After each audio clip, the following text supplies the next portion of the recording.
ہم سب کی زندگی میں کچھ ایسے موڑ آتے ہیں جہاں لفظ ختم ہو جاتے ہیں اور صرف آنکھیں بولتی ہیں۔ کبھی گناہوں کا بوجھ، کبھی حالات کی سختی، اور کبھی اپنوں کی بے رخی ہمیں اندر سے توڑ دیتی ہے۔ ہم چاہتے ہیں کہ کوئی ہمیں سنے، کوئی ہمیں گلے لگائے، کوئی ہمیں معاف کر دے، مگر کیا آپ جانتے ہیں کہ کائنات کا سب سے بڑا سہارا ہمارا رب ہم سے کیا کہتا ہے؟ اس نے ہمیں مایوسی کے اندھیروں سے نکالنے کے لیے خود وہ الفاظ سکھائے ہیں جو پتھر جیسے دل کو بھی پگھلا دیتے ہیں، وہ دعا جو عرش کو ہلا دیتی ہے۔ آئیے آج اسی سکون کی تلاش میں نکلتے ہیں۔ آج میں آپ کو وہ الفاظ بتانے جا رہی ہوں جو خود اللہ نے اپنے محبوب کو تحفے میں دیے تھے۔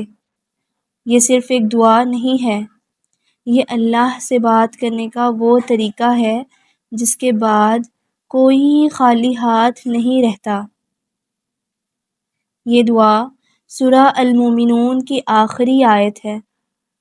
سورہ المومنون کی شروعات فلاح پانے والے مومنوں کے ذکر سے ہوئی ہے اور اس کا اختتام اس دعا پر ہوتا ہے۔ یہ اس بات کی طرف اشارہ ہے کہ حقیقی فلاح تب تک ممکن نہیں جب تک اللہ کی مغفرت اور رحمت شامل حال نہ ہو۔ کیا ہے سورہ المومنون کی آخری آیت؟ آئیے میرے ساتھ دہرائیے۔ بسم اللہ الرحمن الرحیم،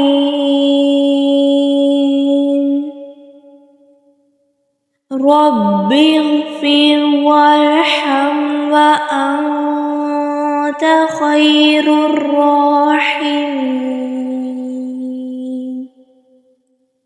ایک دفعہ پھر سنیے، رب اغفر وارحم وانت خیر الراحمین۔ اگر میں اس کا ترجمہ کروں تو کیا ہے کہ اے میرے رب، مجھے بخش دے اور مجھ پر رحم فرما، اور تو سب رحم کرنے والوں سے بہتر ہے۔ سبحان اللہ۔ اس دعا میں پہلے مغفرت طلب کی گئی اور پھر رحمت۔ علماء فرماتے ہیں کہ مغفرت کا مطلب ہے گناہوں کے برے اثرات سے بچ جانا، اور رحمت کا مطلب ہے کہ اللہ کی عطا اور فضل کا دروازہ کھل جانا۔ یہ دعا پریشانی کے وقت دل کو ڈھارس دیتی ہے کہ میرا رب سب سے بہتر رحم کرنے والا ہے۔ یہ مختصر کلمات انسان کے نامہ اعمال سے گناہوں کو مٹانے کا سبب بنتے ہیں، یعنی استغفار کا بہترین ذریعہ ہے۔ چونکہ یہ قرآنی الفاظ ہیں اس لیے ان کی قبولیت کا امکان بہت زیادہ ہے۔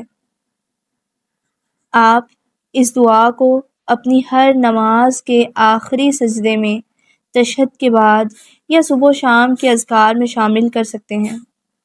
خاص طور پر جب آپ خود کو تنہا یا بے بس محسوس کریں تو ان الفاظ کو دل کی گہرائی سے پکاریں۔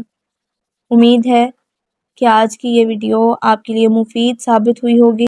اس دعا کو خود بھی یاد کریں اور اپنے پیاروں کے ساتھ بھی شیئر کریں تاکہ یہ آپ کے لیے صدقہ جاریہ بن سکے۔ مزید ایسی ہی اسلامی ویڈیوز دیکھنے کے لیے ہمارے چینل کو سبسکرائب کرنا نہ بھولیں۔ پھر ملاقات ہوگی ایک نئی دعا کے ساتھ۔ اپنا خیال رکھیے گا۔ السلام علیکم ورحمۃ اللہ وبرکاتہ۔